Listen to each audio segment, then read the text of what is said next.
Hello my lovelies, Marshall here, and I've got another 1 versus 1 for you today between Oxide Ion and AdmiralGeneral. Both these players really competent. I believe Oxide is currently in the top of Uber, Admiral floating around top of Platinum, low mid Uber. But this is apparently a tournament game. I was requested to cast it because apparently it's a good one, so let's actually have a look and see what is so good about this game. I'm going to put up picture here. On the northern spawn there, you can see AdmiralGeneral in gunmetal grey or black, going bots first, air second with a 2-1, followed up with much more P-gens. Meanwhile, on the southern spawn, we have Oxide in brown here with 2 boots, going bots, air, bots, air. So obviously playing the heavier air game on the part of Oxide. Looking at the build queue from AdmiralGeneral, it's just a sort of slower, eco-heavy build, perhaps. And with the amount of power he's getting out, perhaps that is in lieu of some combat fabricators he's going to be getting out to gain all of this tree economy here, what we also refer to as Treeco. Now just zooming out here briefly and having a look at this planet, because it is a big one. I'm just going to put up a couple of camera anchors there. We'll probably want to see some scouts coming out from those first couple of air factories, and indeed we already see the combat fab coming out from Oxide, and probably soon again from Admiral. But yes, looking around this planet we can see lots and lots of metal, lots of connected lakes. So Naval is obviously going to play a reasonable part in this, should the players decide they want to go to Naval, as there's lots of coastline mechs which can be raided by things like orcas or whatever, and there's obviously the main path down the middle there, with a load of metal on it to obtain. Now, something to note, Admiral already going for some anti-air at his expansions. Now, knowing that this is such a big planet and that ground forces are not going to get there particularly fast, Admiral has taken the decision to say, okay, well, I'm just going to get up AA defense rather than ground defense, because by the time you get your units to me, I should have some form of defense anyway, but the priority that you're going to be doing, sir, against me is trying to snipe my fabbers, and I'm going to try and stop you from doing that, and hence the AA turrets. Really good decision there, and actually taking down Oxide's first Bumblebee, so definitely vindicated in that decision. A few scouts coming out as well from Oxide, just keeping an eye on various chokes there around the back, and around here just to see whether metal is being expanded to or not. Having a look at what Oxide has actually got going up in his base. Before we do that, I'm going to change that back to there. There we go. Going up in his base, he's still got that queue going. He hasn't changed that, and the combat fabs are out in force, getting that tree economy, and some aggressive fabricators pushing forward with some ground defense as well. Very interesting. But the early game for this map, given it's such a large map and so much metal around, is going to be the economy. Possibly even see some early T2 play, simply because of the distance between the players' spawns. If you know you've got a lot of distance between your spawns and you know you can defend, why not get up T2? Just make sure that if you are going to do that, to try and prevent your opponent from expanding beyond control. We can actually see that there are a few mechs icons that are missing. Seems to be a bug with replays, I don't know why, but it's a thing, so just bear in mind that there are more mechs than what is available here, but that's beside the point. There's so much mechs everywhere. We can see some raiding coming in. These docks here are going to take down that fabricator in the trees. Very nicely indeed, locking down that expansion, and that'll also put these expansions here into jeopardy, perhaps, if they can avoid the commander. They'll see the base there and possibly just want to hug this cliff as they go around there. Last thing they want to do is get in range of that command there. Dividing the forces here as well is a good decision.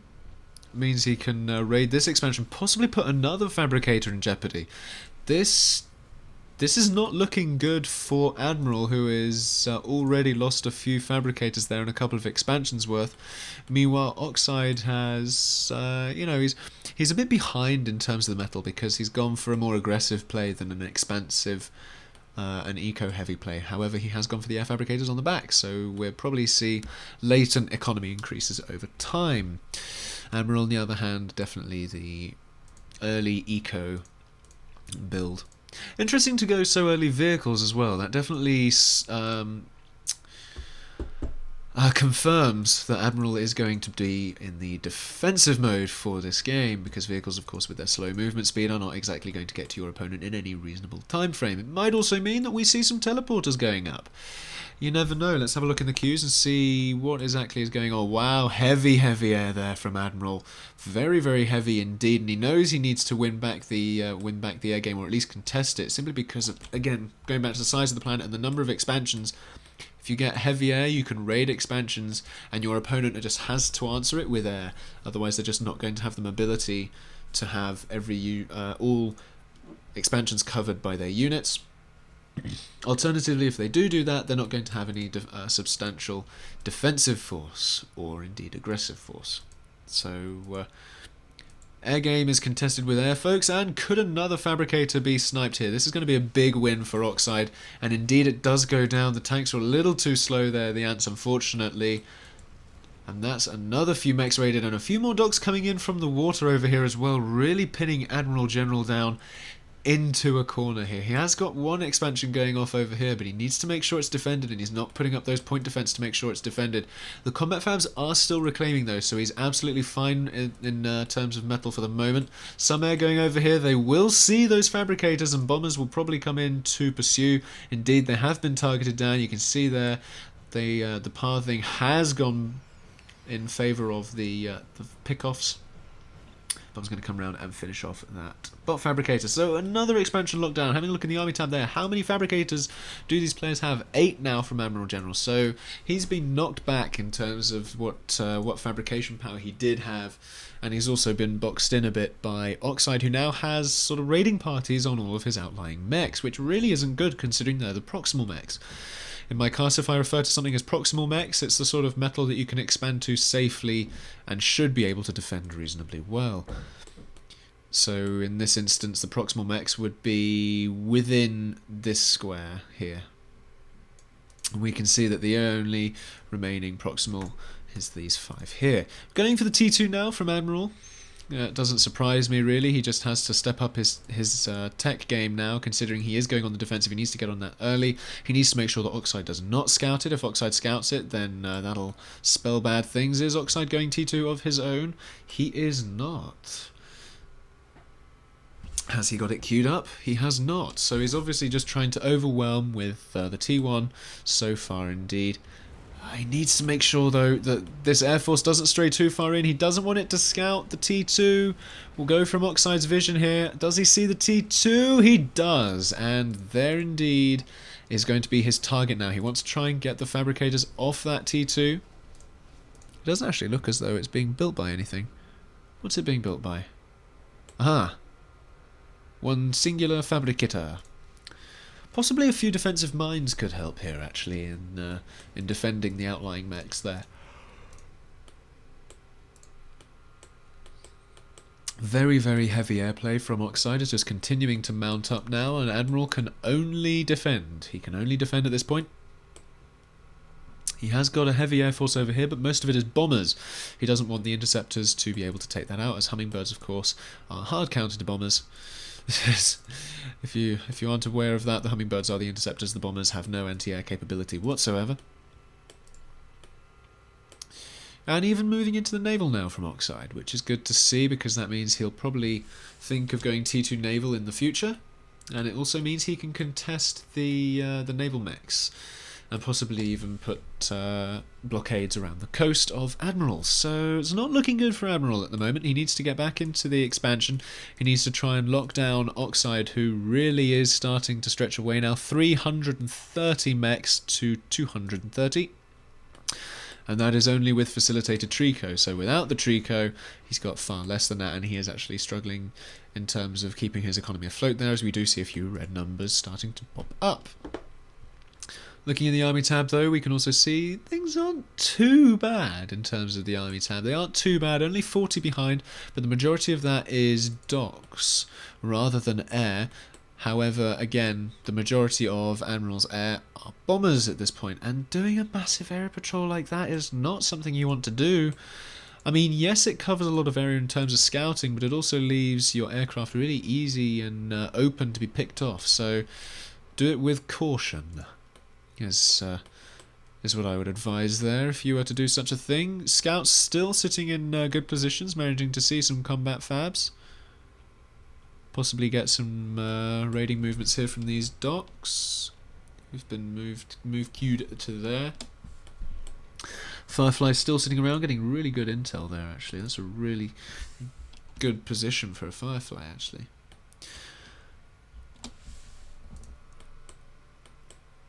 Looking around, though, the T2 vehicles are finished.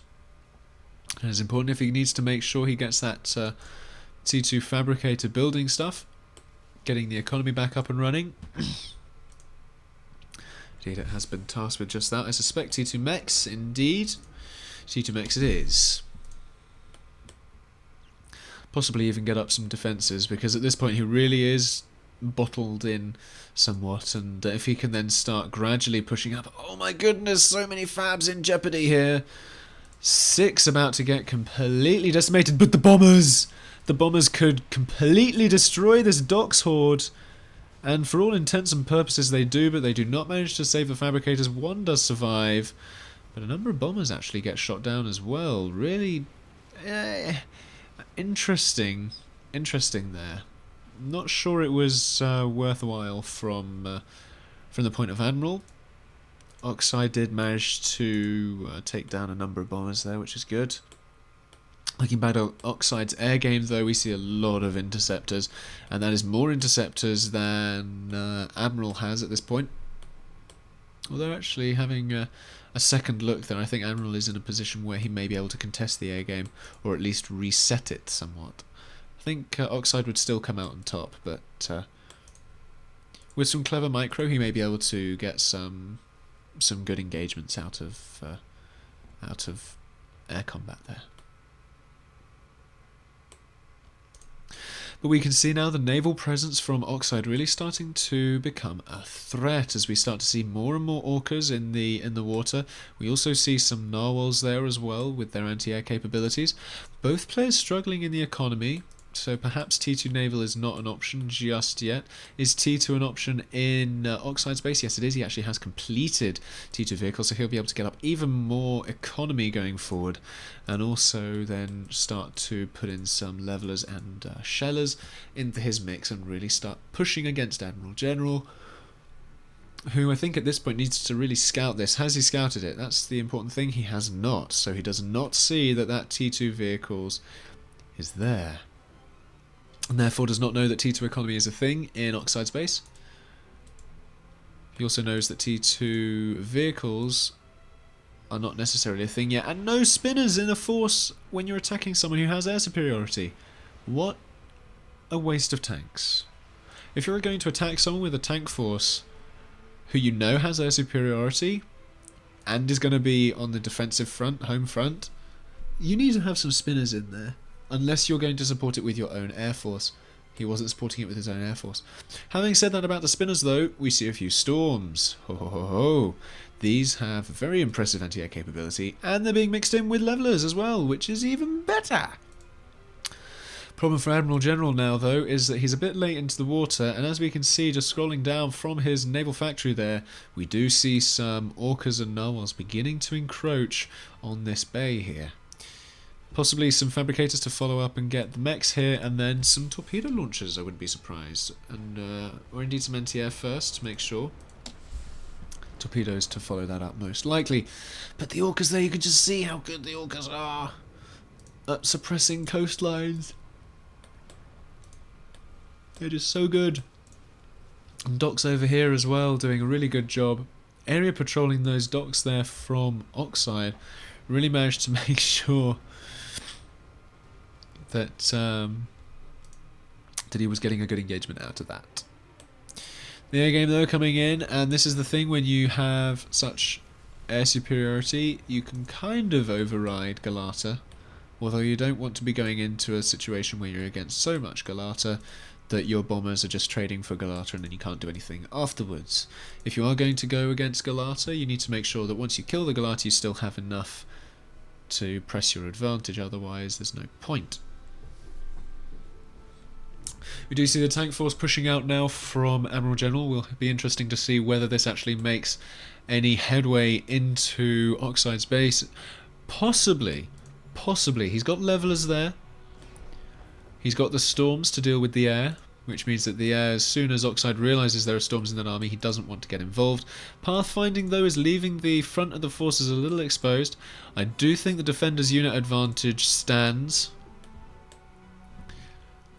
although it's going to be an interesting one to see whether or not Admiral has the micro to be able to win this over. But here comes the air game now. We will see the trades going off. We need to try and goad them over the storms rather than engage away from the storms. Goad the air over the storms, Admiral. You have storms in your army, use them. Oh, and there goes Admiral's air. Disappeared. Not great news. And he's even moving the tanks in range of the dual laser turrets. So losing a few tanks there. And not even kiting here either. Oh, this isn't good news. Oh, the storms are gone. There's nothing to defend this vehicle force with now. Spinners coming up in a follow-up force. And that was a poke on TeamSpeak. My apologies. Coming in a follow-up force though. Not managing to do any damage. Bar 3 mechs and a few ground force kills. So not great. The storms were not used to good effect there, and the air was not used to great effect either. And at this point it's really looking dire for AdmiralGeneral. He's sort of stuck at this point. He hasn't got the expansions that Oxide has. He's got an okay economy, however. He needs to make sure he gets back in the air game, and he's going so heavy on spinners that he's not going to have the tank force to actually do land damage. And in fact here we can see that the coastlines are blockaded, as I said earlier on, with the naval power. The orcas and the narwhals are just sat there, and there is nothing that AdmiralGeneral can do though. What? We see a unit cannon. What could he be planning with this? Could he be sending some fabricators to some really obscure parts of the map to try and get an expansion or a proxy base?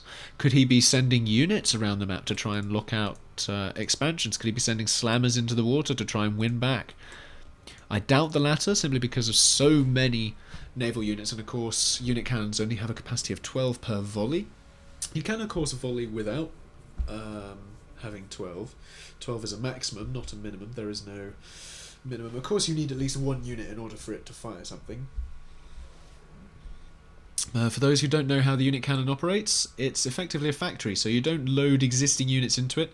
It produces the units and then loads them with that. So your existing army stands, and we'll see here, we'll probably see slammers being built once he realises it's finished. I can only imagine slammers will start being built there. But what we'll do is, you can keep an eye on that there while we have a look around. Apologies for the background noise, my brother just got back and is listening to something incredibly loud in the next room. A second unit cannon. Interesting. So that changes what we may see from these unit cannons. I doubt we'll see fabricators then. If we've got 2 unit cannons up, I very much doubt we'll see an expansion-oriented unit cannon attempt. This, to me, smells more like an attempted commander snipe, especially with the position AdmiralGeneral is in. If you're so locked in that you just can't push out in any situation, you can either go orbital, which is seen by everyone, and when you're playing against someone with a superior economy, orbital really isn't really an option, because again, it's seen by everyone and they can just get their own orbital up and contest you in that. Aha, we do see the slammers. We do indeed see the slammers. This could be a commander snipe. We do actually see orbital from Oxide though, just zooming out there, we can see the orbital fabricator there. Not actually got anything queued up. What has Oxide got around his commander now? This is the important point, because if he doesn't have anything around his commander to defend an attempted slammer commander snipe from a unit cannon, he will lose this game. The next important thing to note, whether or not he sees the unit cannons. He does not, so he doesn't even know to prepare for them. All he's done at the moment is contain Admiral. He doesn't know what's going on in Admiral's base. Admiral could be building a nuke. I mean, it's a silly idea to do in this situation, but he could be. But the point is, Oxide doesn't know. And this is the thing about maintaining intelligence going into the mid and late game that actually a lot of players tend to neglect, even higher up ones. As games draw on, they kind of go outside practiced build queues and things like that, especially on unusual maps like this one. It becomes a case of, okay, let's just try and outproduce and just send stuff at their base and see what gets through. But we do see the unit cannons firing now. Let's see where they're going. Oh wow, it does look like it's an attempted commander snipe. Will we see this work? Let's have a look from Oxide's point of view. He does see those launched. What is going to happen here? This is going to be a really interesting one. There's the air there, there's the bombers ready to defend, they're mobilized, ready. He's moving his commander, he knows that something's wrong. He's trying to move his commander, but in come the drop pods now. The slammers are there. Are they going to kill him all? Oh my goodness, he's actually... Oh my word.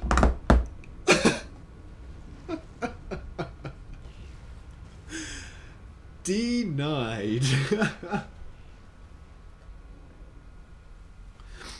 We managed to snatch victory from the jaws of defeat. Wow, Admiral. Impressive. Wow. It's not something you see in many 1v1s. I did manage to do it once myself, as once the unit cannons were first implemented, but I haven't seen it done since. Not in a 1v1 situation, but my goodness me. Let's go here and have a look. Follow these guys as they go. Forward and forward and forward and forward and forward. You can see the air there just mobilizing. And bad stuff happening in the base. Commander weakened and pop.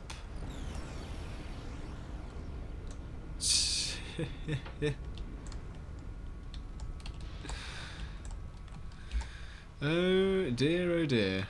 Well, I don't really have much else to say other than make sure you scout late game. Oh wow.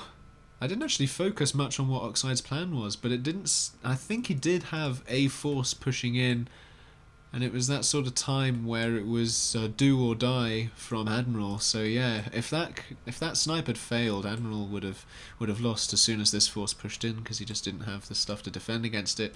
He'd lost the air game. He looks like he'd even stopped most of his factories. Oh no, they are still running. No, wow.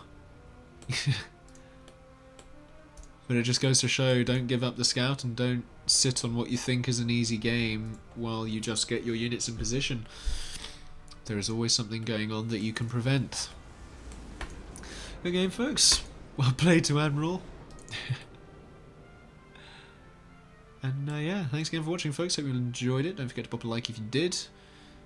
And share to anyone who you may think is interested. And don't forget to leave any feedback or comments in the comment section below, and I will endeavour to get back to you on those. Thanks again for watching, folks, and as always, have a good one. Ooh, hello. This could be a thing. You want to watch this? Oh. Wow. Ah, it didn't quite work. I would recommend you go around the next cube. So much you got it.